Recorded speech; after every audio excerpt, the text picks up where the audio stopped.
Hey guys, welcome to episode 6 of my Discord.js bot development series. In this episode, we're going to be going over a few things, being promises with ES6.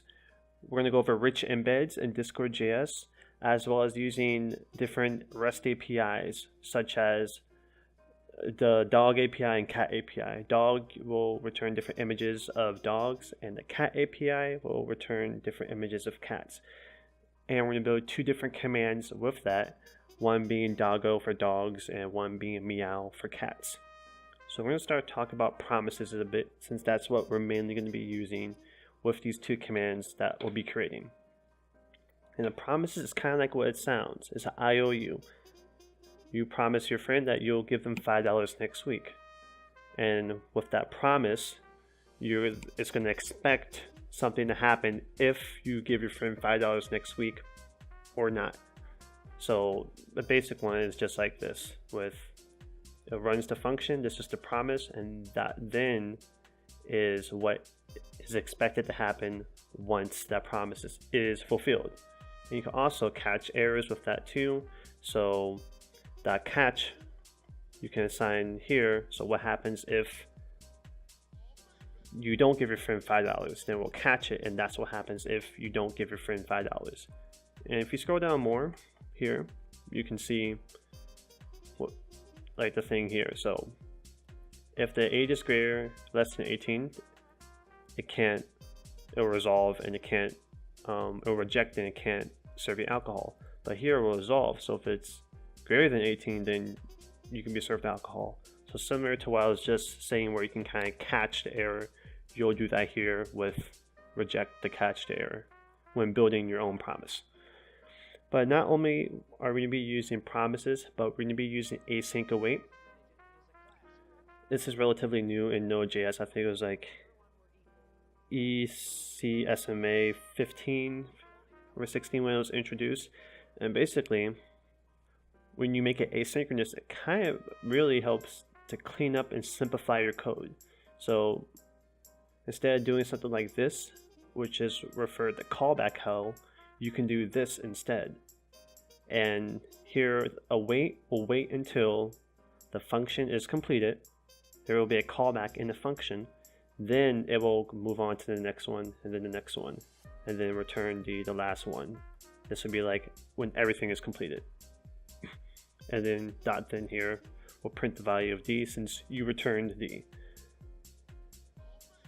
And here you also can see how you can catch errors. You can do that with a try and catch, and that's how that will function. But this is the basic premise of how I'm going to be using async await. That's what I'm going to be using for both the meow command and doggo command. I'm going to link more information in the description on how to use both of these promises and REST API, which I'll link one with. This is with Evie's guide, another one from the Discord.js guide of using different REST APIs, since it's very easy to understand, and that's why I'm going to link that one in the description. Now, since we're going to be interacting with both of these APIs, we're going to be making HTTP GET requests. And since we're going to be doing that, we're going to need the npm package node fetch. Now, included in Discord.js, there is snag fetch, but that is deprecated.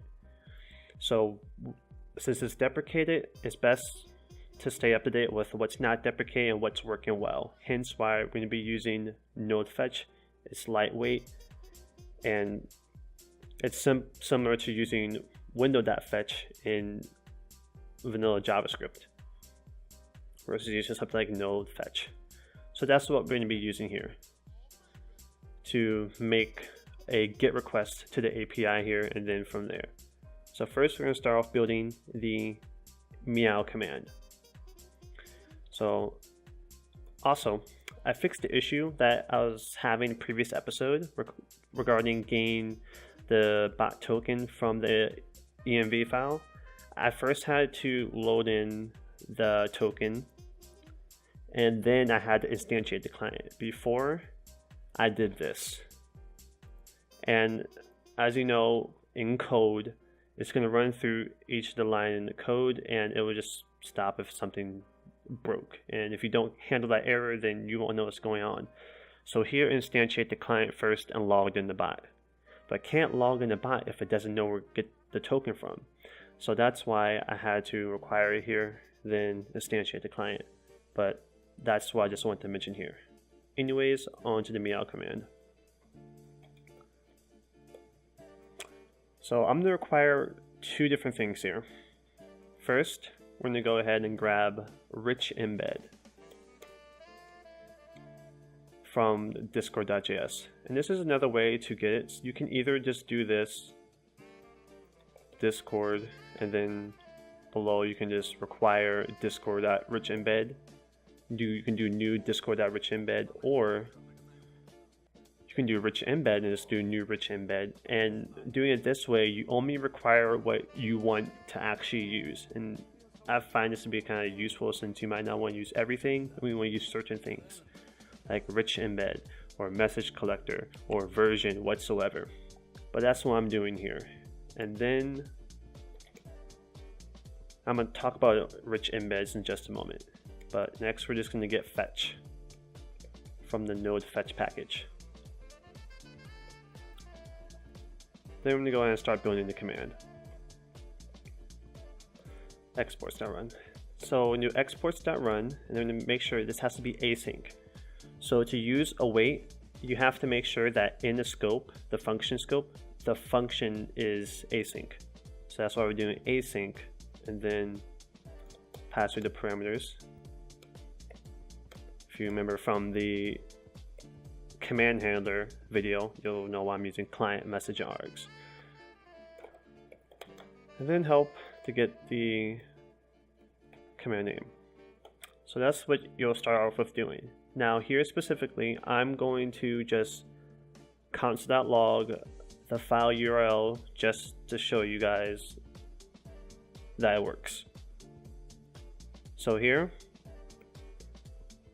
since we use the async await, I can assign the function to a variable. So we call the variable meow, and then we're going to do await. Like I just said, await waits till the function completes, then it will show you what happened once I do console.log meow. So we're going to do fetch and get the URL, which is just going to be simply this URL. And here, every time you reload the page or every time you use the command, it's going to give you a new image.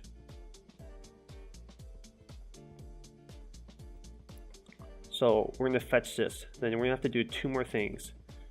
First, we're going to have to get the response. So you can do response, or you can do res. I'm going to do res since it's shorter. Then we're going to have to get what the header is. In this case, it's JSON.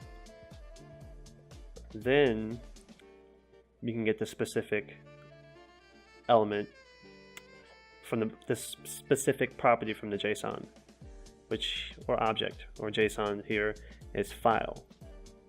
So here we're just going to do JSON, and then we're going to do JSON.file. And lastly, we're going to console.log this. So I'm going to do node app.js.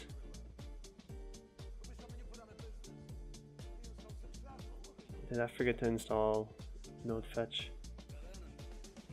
Oh. Awkward. Forgot to install it. But once you install, make sure you install the package first before you use it. Then you should be good. So if I go ahead and just type in meow, head back here, it's going to log that link. And to get the link, you have to make sure you use this specific property here. Also, I'm using a extension called, what's it called? It's like JSON.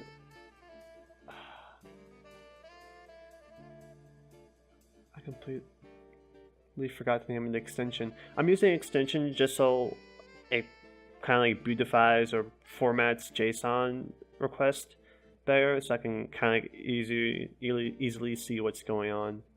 And I cannot remember the name of this JSON view. That's what the extension is called. So that's what JSON view does. I can't really view the source of this. But yeah, so that's why it looks this way. It won't look this way if you don't have JSON view installed, but you're just gonna, again, just grab file, and that's how that will work. And the same thing is gonna go for the doggo command. So I'm gonna go ahead and make a new file called this doggo.js. And we're gonna require the same things here. But instead, over here in the dog API, you're going to go ahead and copy this link. And the JSON response is going to show the status and then the message. So instead of doing JSON.file, you're going to do JSON.message. Once you do that, make sure you save the file. And you're just going to do a node app.js. And doggo has been loaded. So we do doggo. This will give you the image link to the dog command. I should probably change that to doggo. But that's how that works. That's the really basics of it. And these are both very easy and simple to use API. So there's also documentation here included with the dog API. You can get specific breeds or sub breeds or just random images. Just a lot you can use here. If you want to mess around with this more, which I implore you to do, you can go here to the dog API, go to the documentation, and just mess around. And you maybe can build a dog bot. People can view different breeds of dogs and images for that breed, whatever. It's up to you. This is not where it stops. But we're going to be taking a look at rich embeds. And an embed basically embeds certain information into a message that's kind of a specific type of message. You might see them in different bots and discords that you're in. Okay, I thought my computer's about to crash for a moment since I've been having issues recording, but I just want to come in here and show you an example of an embed. So this is an example of how an embed may look. So this just gets requests from GitHub, and this uses webhooks, which I'm not going to talk about right now, but it's similar to getting requests and such. But if you just pop it here in the libs question, these are embeds. In embeds, you can embed certain information into the actual rich embed. And rich embeds are easy to build, as you can just assign different properties and methods to the embed. I'm going to be using methods to actually build the rich embed that we're getting ready to build. So I just wanted to show you an example of how a rich embed looks. But here in the docs, you can see the different properties and the methods. So properties is information that you can get for an embed. So let's say you get the message and you get the embeds for that message. Once you get the embed for that message, you can get the properties and kind of see what fields that specific embed has, description. But methods is what you'll use to build a new rich embed. So that's what we're going to be doing here. So here are the different properties you can use, or methods I mean. You use add link field, add field, attach field. If you actually want to see an example of how these look, there is a website, embed visualizer. Here's the website.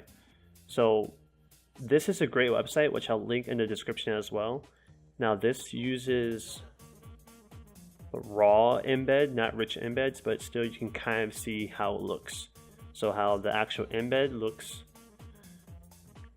You can see how the different fields, thumbnail, the author, which just goes right here. You can just get an idea of how this looks.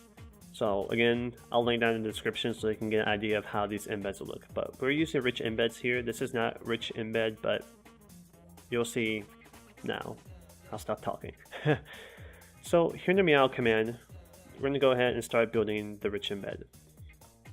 So I'm going to remove this console.log, and we're going to give this embed a few things. We're going to set the title or the author of the embed and that's going to show the person who issued the command. Then we're going to give it a thumbnail or image, and that will show the image that's being requested from the API, and we'll give that embed a color. So to create a new embed, all you have to do is just do let embed equals new rich embed. If you just did fly out Discord, you'll just do discord.rich embed, and then you'll put parentheses here, and that will create the new embed. Then you're going to want to set the author. So first method here is going to set the author, and we're going to pass through two things, the author and then the author icon. So for the author, we're just going to do message.author.avatar URL, message.author.display name. Wait, is message.author? Might just be username. I think it's just, yeah. Actually, we're just going to do message.member.user.tag. And this will get the username and the tag, so it will basically look like Anthony hashtag 8577. And then we can get the avatar URL. So I'll just be message.member.avatar URL. And these are both gained from the user object of the member. So that will set the author. Then we're going to set a color. And you can choose whatever color you want. I'm going to give this an orange color. And do that, you can just do hashtag, then the color, or you can do 0x, then the color, or however you want. I'm just going to give this orange color. I'm going to do set image. I'm going to meow. And then you just send the embed.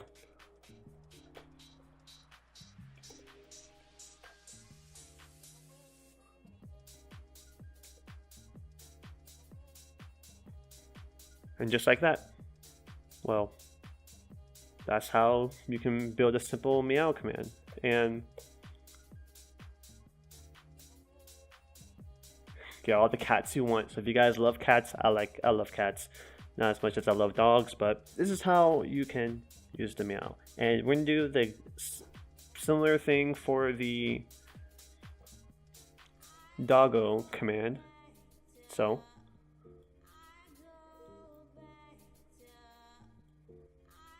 just gonna do that, and we're gonna give this a different color. We're gonna just give this a red color. So we're just gonna do DD24. I have already these colors in place, but you can just search up colors online to use in your embed in that way. And we're gonna add a few more things here. So we're gonna give it a footer, and let's just say a random doggo. And this footer, you'll see, it's pretty simple. It'll just be right below at the end of the embed, and then we're also going to give it a timestamp.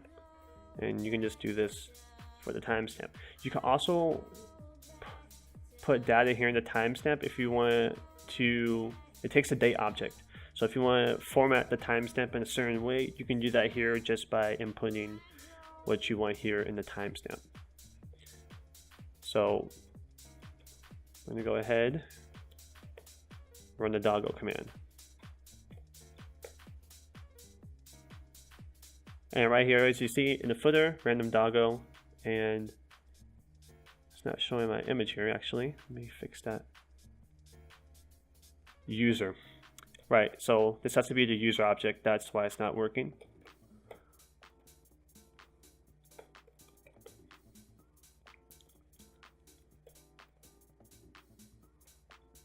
And then it'll show your image. So that's how you do it. And again, there's plenty more different methods that you can use with the rich embed. You can set a URL, so if someone clicks a link or clicks the link for the title in the embed, actually URL, the title of the embed, and it sets the URL of the embed, so someone clicks the embed, they'll be able to go to a specific location. You can set a thumbnail, so thumbnail will kind of be off to the right side of the embed. So let's say we want to set a thumbnail for the message.guild.icon URL. I'll show you that with the doggo command. And that does that, but you might not want to do this in all cases, as you know, here it looks pretty ugly, but this is how I can get that thumbnail, and this is just a message, the guild avatar right here. But that is the rundown of how to use a REST API using the node fetch module, how to use promises with async await specifically, basic understanding, and just these two different APIs, the dog and cat API. And again, you know, if you go over here to the documentation for the dog API, there's more you can use other than just the random image. You can display multiple images. The response will respond with an array, so we can kind of like mess with that, you know, with a different array of images. It's up to you how you want to do this. I just wanted to give you a basic understanding. But anyways, guys, I'm going to end it off here. Make sure to join the Nerd Cave Development Discord to keep up with my Discord series and my bots in general, and get help with your code. And just if you're working on something new, maybe others can help in pitching as well.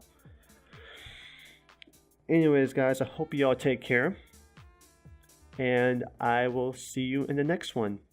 Peace.